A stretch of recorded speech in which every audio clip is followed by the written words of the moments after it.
How many times do we have to teach you this lesson, old man? I love the young people. Hey.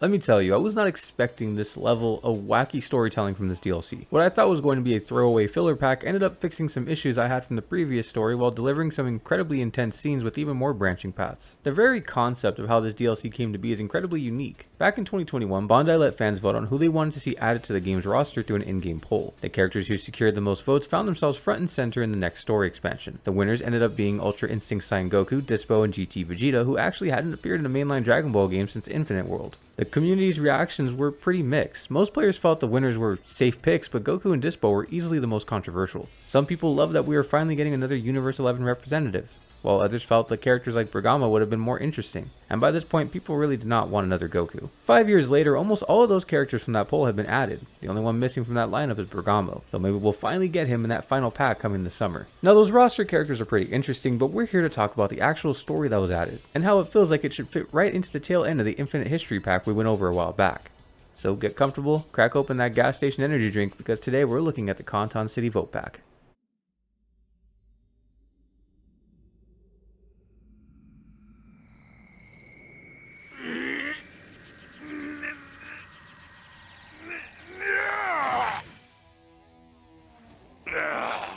There, I'm finally free.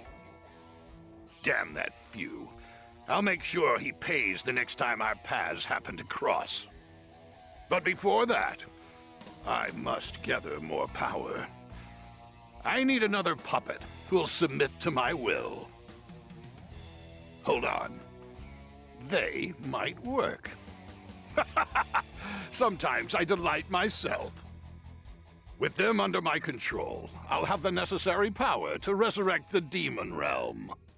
Dabura has somehow found himself free, his own petrification finally running its course. This raises a massive continuity question. In the established lore, victims of Dabura's spit only turned back to normal upon his death. If he was just alive and trapped inside his own ability this whole time, shouldn't the Time Scrolls, Trunks, Ace, and the rest of Conton City have stayed stone? Now my headcanon is just going to have to settle on the idea that him getting caught in his own spell somehow inverted the curse and undid the rest. Just as we were about to head out on another standard patrol, Few comes flying out of a rift in a massive hurry. He's actually been waiting for us, and he needs a favor. Completely against his usual antics, he's begging for our help to close a time rift. Naturally, the patroller assumes this is just another one of his experiments gone wrong, but Few drops the shocking truth that Dabura has returned. The Demon King is actively trying to siphon power to restore the Demon Realm to its former glory. Funnily enough, even Few is completely stumped as to how his uncle managed to break out of his stone imprisonment. The starkly different perspectives of these two demons are clashing hard right now. Few really needs us to step in and stop his uncle, mostly because he completely drained his own energy reserves during the stunts he pulled in the previous DLC, leaving him too weak to handle things on his own.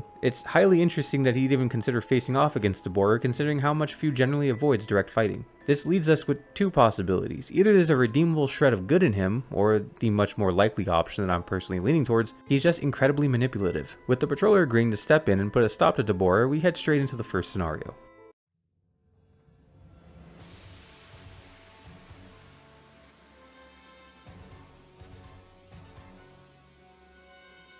What is this? Why is your energy like mine? Oh? You'd really need to ask. Don't tell me the Prince of Saiyans has a bad memory. Wait. I recognize you now. You're a Tuffle, aren't you? I must say, it's quite odd using your body to fight you, though not entirely unpleasant. The universe doesn't need two Vegetas, so I'll get rid of you! Dabura has pulled Baby Vegeta into an earlier point in the GT timeline. Right now, Goku, Pan, and Trunks are still out in space searching for the Black Star Dragon Balls. Few is trying his absolute best to wrap his brain around the logic of Vegeta fighting a tough-lized version of himself. A bit out of character, because I'm pretty sure we've seen stranger fights by now. It turns out that Dabura successfully persuaded Baby to cooperate by dangling the sheer power of the Demon Realm over his head. Once the combined efforts of the patroller, Vegeta, and Few prove to be too much for the Tuffle to handle, Baby demands that power immediately. Dabura obliges, using supervillainization to force Baby right into his golden great ape state. With the rampaging Ozaru quickly becoming a massive problem, Few decides we need immediate backup. He uses his magic to gank Goku right out of the spaceship and pop him right down on Earth. Goku's completely amazed that Few can even pull off a stunt like that, while Vegeta has to scold him to focus on the giant ape right in front of them. In fact, Vegeta has to do this multiple times as Goku keeps drifting off to worry about what happened to Pan and Trunks. As the Great Ape continues to overwhelm the battlefield, Few realizes the best course of action is to deploy one of the remaining crystals he has. The goal is to give the heroes a slight power boost without tipping them over into full villainy. But right as he's about to toss the power up to Goku, Baby snatches the Saiyan right in his massive grip. Now the story splits, leaving us with two distinct choices. Do we give the crystal to Goku, or do we give it to Vegeta? If you choose to give the crystal to Goku, the influx of dark energy actually starts triggering a Great Ape transformation. Seeing the disaster incoming, Vegeta steps in and pours his own energy into Goku, fiercely reminding his comrade that he's a Saiyan raised on Earth, and that he can't fall here when the planet needs protecting. Those words from his rival manage to snap Goku back to his senses, allowing him to master the crystal's boost and surge straight into Super Saiyan 4. If you choose Vegeta instead, which is exactly what I did, you get an absolute masterclass in character development. Hand it over! I'll never accept being number 2 to anybody! My training has pushed me to the edge. I've surpassed my own limits. I'll take care of this bastard. I will best him. And you too, Kakarot!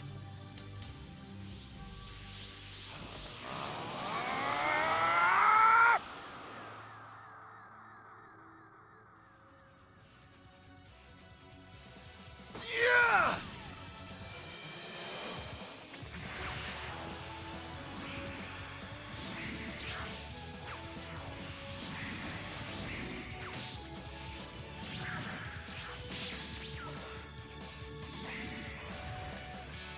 What's this? That crystal. It reminds me of Babidi's magic. At a time when I needed a boost myself. This isn't bad. Back off, Kakarot. The imposter is mine. Sure thing, Vegeta. Thanks. Why don't you take a nap? Now, baby. This is the beginning of your end.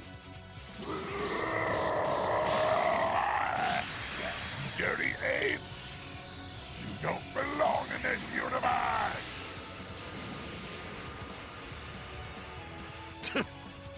Have you forgotten who you're dealing with? An inferior tuffle like you knows nothing of the Saiyans. Prepare to witness real power. Final Shine Attack! What? Vegeta! At this specific point in the GT timeline, Vegeta has evolved so much from who he was during the early story arcs. He developed a completely healthy relationship with his pride, and his obsession with surpassing Goku has faded away. He no longer feels that desperate need to constantly prove he's the best in the room. He's strictly growing for himself and to be better than who he was yesterday. But when the dark influence of the crystal tries to take over his mind, Vegeta actively calls upon his pride and those old buried feelings, using them as a catalyst to completely conquer the corruption and ascend to Super Saiyan 4 on his own terms. It is a beautifully written moment for the character, and the payoff only gets better throughout the rest of the fight as Goku stands by completely in awe of the sheer depth of Vegeta's power. In recent years, it feels like Vegeta rarely gets the treatment he truly deserves, but this entire section treats his character with an incredible amount of care. Someone on the development team was absolutely a Vegeta fan. The only thing that could have made this sequence even better would have been if they went all out and gave us that iconic mustache Theo Vegeta design as an alternative preset. You can't tell me you don't like that mustache. Few steps in to handle the cleanup, and he mentions that Dabura had slipped away during the battle, and will have to keep on the journey of stopping him. He burns through a bit more of his remaining energy to send the Tuffle parasite and the host body back exactly where they belong in their respective timelines, allowing those histories to mend themselves before we finally take off. The second portion of this story simply doesn't hold a candle to that first half. While it definitely delivers a fun, wacky scenario, it lacks a bit of that charm found in that GT segment, something that a few extra lines of dialogue could have easily fixed. Back in the time nest, Fu is patiently waiting for us again right next to Trunks, somehow hiding his presence from everyone except the patroller. Before we can dig any deeper, Kranoa comes running out, deeply worried about a new time rift that features a very specific dangerous distortion. She mentions that she was going to send Ace to go investigate it, but the moment Fu hears about this, he rushes off towards the rift before anyone else can mess with the situation. The patroller immediately chases after him, completely blowing off both Trunks and Kranoa in the process. The dialogue in this entire section feels incredibly bare-boned and cryptic, almost like this second portion was rushed a bit. Hey! Kakarot! I'll buy you as much time as possible! Just convince these idiot Earthlings to help! Buy me some time? How?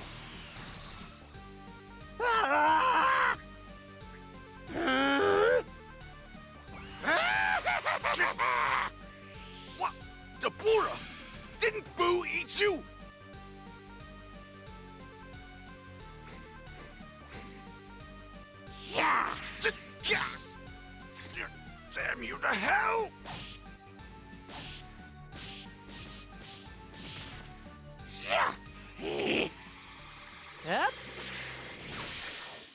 Vegeta. I'm here to help.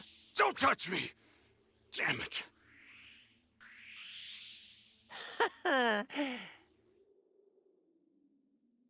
Sure enough, we land in the middle of the final battle with Kid Buu. Not long after we dropped in, Cronoa taps into the comms and starts screaming at us for completely ignoring her direct orders, while Trunks starts demanding that we return to the Time Nest immediately. Since they totally lack any understanding of how severe the situation actually is with Dabura on the loose, the patroller just hangs up on them. Something I wish he did a long time ago. Cronoa has been a bit more annoying in these last DLCs than she was in the base game. Dabura appears and reveals that he specifically targeted this era because of Majin Buu. His logic is pretty simple. If he can successfully bring the fiercest, most unhinged fighter in existence under his total control, his rule over the demon realm and the timelines will be absolute.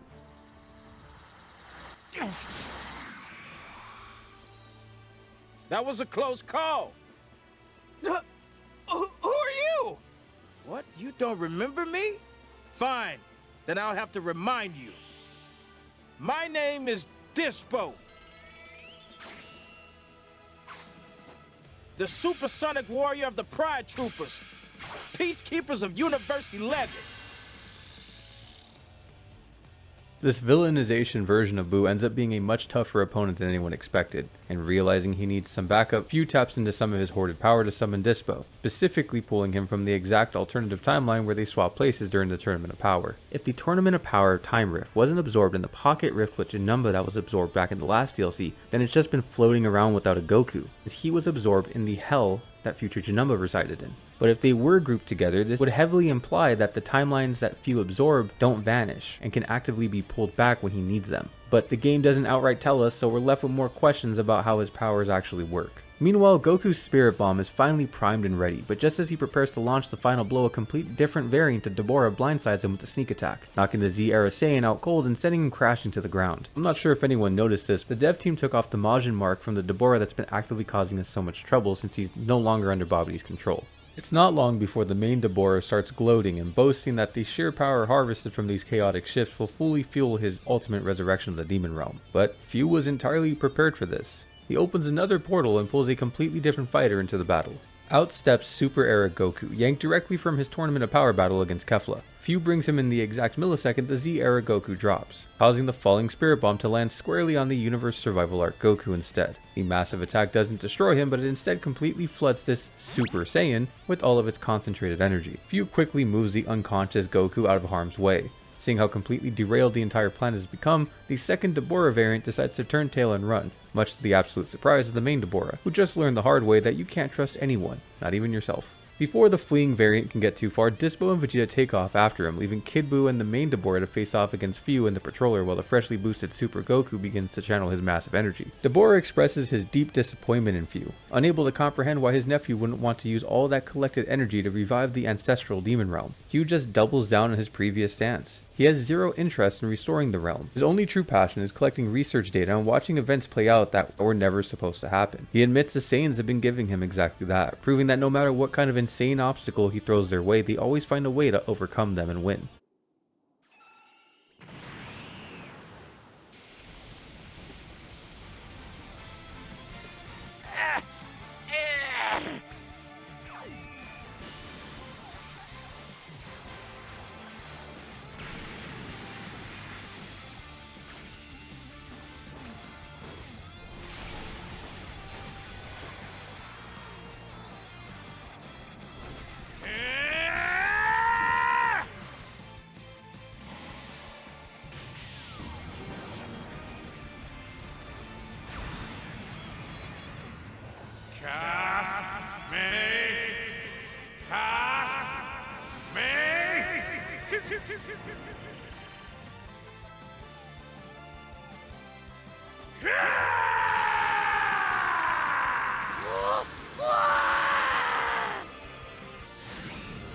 What?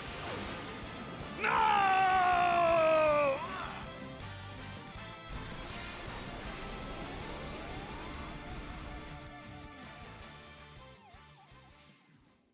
That takes care of that. Everything's wrapped up in a nice bow. Let's head home. Oh, by the way, you're not gonna remember any of this. Be seeing you in the future.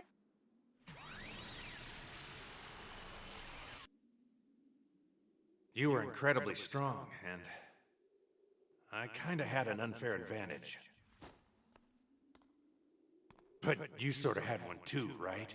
So next time, no help. Just you and me, fair and square. I can't wait to fight you again someday, Boo.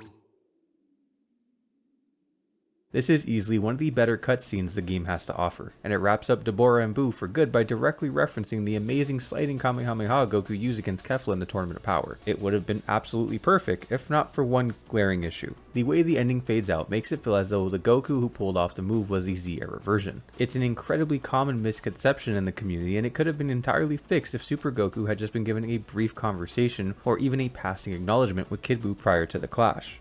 Goku has been vocal about wanting to fight Kid Buu at full power ever since he originally defeated him, so it makes zero narrative sense that he went through that entire sequence without uttering a single comment. This entire sequence can definitely get a bit confusing if you aren't paying close attention. By the time the dust settles, the original Z-era Goku wakes up from this fever dream-like situation to Vegeta telling him the battle is already over, completely confused about what actually occurred. Goku assumes he must have been the one to beat Buu, but all he can vaguely recall is the faint memory of someone incredibly strong being right there with him, and he decides to use that mysterious presence as a brand new benchmark to train towards. We arrive back at the Time Nest and fill Krinoa and Trunks in on everything that went down with Fu and Dabura. Remarkably, we don't get that massive scolding Krinoa usually dishes out. Instead, she's surprisingly understanding given the sheer gravity of the situation. These recent DLCs have had a habit of ending very abruptly once you get back to home base, but this one feels almost entirely cut short. Outside of that abruptness though, the story this time around was a solid, wacky, and fun experience. That GT segment definitely outshines the second half, but Fu really stole the show here. He feels much more akin to how he was when he first debuted, a chaotic, neutral conductor of madness rather than a straight up villain he felt like in the previous pack. Now I did miss a small piece of content from the previous release that was worth backtracking for. Back in Conton City, if you speak with Majub and gift him some specific items, he will eventually ask you to spar with him. Just as you agree, Goku appears out of nowhere and jumps right into the match. The specific version of Goku is a total anomaly. He's pretty much a complete composite character. He has in-game lines referencing the events of GT and Super, and it seems through his dialogue that he's already trained with this version of Oob. We find ourselves at the World Tournament stage facing off against Majub, who is eager to test his strength against the Patroller. The battle heats up so fast that Goku can't bring himself to sit on the sidelines and decides to jump in on the match as well. Once the showdown comes to an end, Goku in typical fashion notices the Patroller was holding back the entire time. Both he and Majub demand a rematch where everyone can go full power. The three of them fly off together in a nice homage to the end of Z, leading right into a final cutscene that has aged incredibly poorly. Okay, you're ridiculously powerful. Way more powerful than I was expecting. Seriously, this is great! I agree. I can't believe I'm finally getting to fight someone like you. Hey, Oob, are you as excited as I am? Who would have thought we'd find someone this strong? Yeah. You know what? If any insanely powerful evildoers happen to show up, we're going to be counting on you to help us and take them out. Yeah, you got that right. But you gotta promise me something, okay? Give me your word that if you ever get any stronger, you'll go a few rounds with me first, huh? Hey, that's not fair. You'll have to fight me too. You will, won't you? Goku, his friends, and Time Patrollers have done their part to bring order back to history. With peace restored, Dragon Ball Xenoverse 2 comes to an end. While I'm sure there's trouble out there waiting to rear its ugly head, I'm sure that we'll overcome it. I just know it. After all, we've got dedicated Time Patrollers like yourself to help us through. That settles it then. We'll get all stronger and fight again. Woo!